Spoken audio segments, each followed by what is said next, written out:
Hello दोस्तों, once again welcome in my YouTube channel. दोस्तों, आप सभी लोगों को पता है बीपीएससी टीआरई का जो रिजल्ट है वो रिजल्ट जारी कर दिया गया है। रिजल्ट में बहुत सारी खामियां हैं, बहुत सारे धांधली के आरोप भी लग रहे हैं। क्या सच्चाई है, इस वीडियो के माध्यम से मैं आपको पूरा डिटेल जानकारी देने वाला हूँ। उससे पहले मैं आपको बताना चाहता हूँ दोस्तों, बीपीएससी चेयरमैन साहब का अभी जस्ट एक इंटरव्यू आया है। उस इंटरव्यू के माध्यम से उन्होंने क्या चीज़ें क्लियर की है, इन सभी पॉइंट पर मैं आपसे बात करने वाला हूँ। आप सबको मैं बताना चाहता हूँ दोस्तों, जो सेकेंड मेरिट लिस्ट की मांग की जा रही है, ये आपको कब तक देखने को मिल सकता है, कितना जिन भाई बहनों का 1 नंबर 2 नंबर 3 नंबर जिनका कम है, क्या उन्हें मौका मिल पाएगा या मौका नहीं मिल पाएगा, क्या इस बार भी नियोजित जो शिक्षक हैं वो भी पूरी सीट को ले जाएंगे, इन सभी पॉइंट पर मैं आपसे डिस्कस करने वाला हूं। सबसे पहले मैं आपको बताना चाहता हूं दोस्तों, अभी अतुल प्रसाद जी का एक इंटरव्यू आया है, जिनके द्वारा इंटरव्यू लिया गया था, उनके द्वारा एक भी क्वेश्चन लॉजिकल तरीके से नहीं पूछा गया है। आप खुद जाइए और चेयरमैन साहब का आप इंटरव्यू देखिए। उनके द्वारा ये नहीं पूछा गया कि महोदय, जब ये सीट, ये जो बहाली हुई है, ये बहाली बेरोजगार भाई और बहनों के लिए निकाला गया था, जो हमारे भाई बहन हैं उनके लिए निकाला गया था, तो इस सीट पर 42,000 नियोजित शिक्षकों का चयन आखिर कैसे हो गया है। मैं आप सभी लोगों को बताना चाहता हूं दोस्तों, जो नियोजित शिक्षक हैं, ये बिहार में एक शिक्षक होते हैं, इन लोगों की जो सैलरी होती है, अभी जो आगामी टीचर बनेंगे इनकी सैलरी लगभग सेम सैलरी रहेगी। जो नियोजित शिक्षक होते हैं, ये अपने घर के आसपास इनकी कहीं पोस्टिंग होती है। ये लोग इसलिए, सभी लोग एग्जाम में नहीं बैठे थे, कुछ लोग एग्जाम में बैठे थे, इसलिए बैठे थे कि इन्हें राज्यकर्मी का दर्जा मिल जाए। मैं आपको बताना चाहता हूं, बिहार सरकार के द्वारा यह घोषणा पहले किया जा चुका है कि नियोजित शिक्षकों को राज्यकर्मी का दर्जा दे दिया जाएगा। अगर बिहार सरकार के द्वारा सभी जो हमारे नियोजित शिक्षक हैं, अगर इन्हें राज्यकर्मी का दर्जा दे दिया जाता है तो ये सीट को ज्वाइन नहीं करेंगे और ये सीट कहीं ना कहीं जो हमारे अन्य भाई बहन हैं उन्हें मिल जाएगा। आप इस पर क्या सोचते हैं, आप जरूर कमेंट करके बताइएगा। ये मुद्दा बीपीएससी चेयरमैन साहब के द्वारा सामने नहीं उठाया गया है। मैं उनसे कहना चाहता हूं, जो भी जिनके द्वारा इंटरव्यू लिया गया था, कसम से कह रहा हूं भाई, आप एक बार इंटरव्यू देखिए, एक भी क्वेश्चन उन्होंने लॉजिकल तरीके से नहीं उठाया है। दूसरा क्वेश्चन है, हमारी मांग है, दूसरी हमारी मांग है, आप इसको जरूर सुनिएगा।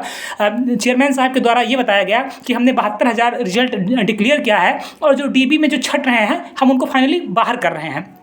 चेयरमैन साहब के द्वारा ये चीज़ बताया गया है और उनके द्वारा ये बताया गया है, बहुत सारे ऐसे अभ्यर्थी हैं जो सीटेड फेल हैं, कुछ लोग जिनका डॉक्यूमेंट नहीं सही है, उनको मैं बाहर कर रहा हूँ।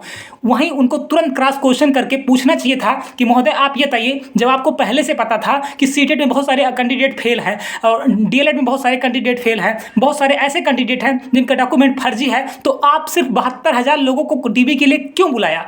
आपको कम से कम 1,20,000 लोगों को डीबी के लिए बुलाना चाहिए था। अगर वो अभ्यर्थी छट जाते तो जो कम से कम सही फ्रेश अभ्यर्थियों को तो मौका मिल जाता, लेकिन ऐसा आपके द्वारा नहीं किया गया है। ऐसा आखिर आपके द्वारा क्यों नहीं किया गया है? मैं आपको बताना चाहता हूं दोस्तों, आप सभी लोग बहुत सारा एग्जाम दे चुके होंगे। आप किसी भी एक एग्जाम का मुझे आप बताइए, किसी भी एग्जाम का उठा लीजिए। आप एसएससी देते होंगे, रेलवे देते होंगे, बैंकिंग देते होंगे, आयोग का एग्जाम देते होंगे, बहुत सारा एग्जाम देते होंगे। किसी भी एग्जाम में ऐसा नहीं होता है कि जितनी सीट होती है उतने लोगों को डीबी के लिए बुलाया जाए। ऐसा किसी भी एग्जाम में नहीं होता है। ये हिंदुस्तान का ऐसा पहला एग्जाम है जितनी सीट है उससे कम ही लोगों को डीबी के लिए बुलाया गया है। सीट 80,000 है और 72,000 को डीबी के लिए बुलाया गया है, ये जानते हुए कि इसमें के छात्र हैं, सीटेड फेल हैं, डीएलएड फेल हैं, उसके बाद में इतनी बड़ी गलती किया गया है।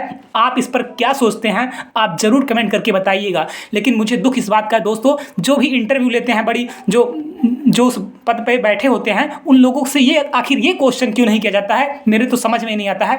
आप इस पर क्या सोचते हैं, आप जरूर क्रॉस क्वेश्चन करिएगा कमेंट बॉक्स में। और मैं आपको बताना चाहता हूं दोस्तों, यहाँ पे तीसरा क्वेश्चन उनसे पूछना चाहिए था चेयरमैन साहब से कि सर आप ये बताइए, जब बॉयज़ का पेपर अलग शिफ्ट में हुआ है, गर्ल्स का पेपर सर अलग शिफ्ट में हुआ है, पेपर का जो लेवल है सर, उन दोनों लेवलों में सर डिफरेंस है, उसके बाद में आपके द्वारा नॉर्मलाइजेशन आखिर क्यों नहीं किया जाता है? दोस्तों, मैं आपको बताना चाहता हूं, इस वैकेंसी में नॉर्मलाइजेशन भी आपको नहीं मिला है देखने को। कहीं ना कहीं जो गर्ल्स हैं वो बॉयज़ की सीटों पे फाइट कर गई हैं, इसलिए बॉयज़ का जो मेरिट है वो इतना ज़्यादा चला गया है, लेकिन इस पर भी क्वेश्चन नहीं पूछा जा रहा है। मैं आप सभी लोगों से बताना चाहता हूं दोस्तों, अगर सेकंड लिस्ट आती है तो सेकंड लिस्ट में जिस तरह से इस लिस्ट में नियोजित शिक्षक 42,000 हो गए हैं, सेकंड लिस्ट में भी नियोजित शिक्षक ही आपको देखने को मिलेंगे। इसलिए आप सभी भाई और बहनों से मेरा बस एक ही रिक्वेस्ट है, इस वीडियो को ज़्यादा से ज़्यादा शेयर करिए, या वीडियो ज़्यादा से ज़्यादा लोगों तक पहुँचे, जिससे हमारी मांग है जो नियोजित शिक्षक हैं उन्हीं की सीट पर बहाली मिले। जो फ्रेश सीट है उस पर हमारे भाई बहन जो इस क्राइटेरिया को पूरा करते हैं वो उन्हें मिले, ताकि उनका जो बेरोजगारी का जो धब्बा लगा है वो धब्बा मिट सके। इस पर आप क्या सोचते हैं दोस्त, आप जरूर कमेंट करके बताइएगा। और चेयरमैन साहब के द्वारा ये भी क्लियर किया गया है कि जो आपका स्कोर कार्ड है, जो आपका कट ऑफ है, आपको बहुत जल्द देखने को मिल जाएगा। तो आपका क्या प्रतिक्रिया है, आपका क्या राय है? अगर आप हमारी बात से संतुष्ट हैं, अगर आप हमारी बात से सहमत हैं, अगर आपको लगता है कि जो बताया जा रहा है सर के द्वारा ये सही बताया जा रहा है, तो दोस्त आप इस वीडियो को जरूर शेयर करिएगा। Thank you so much.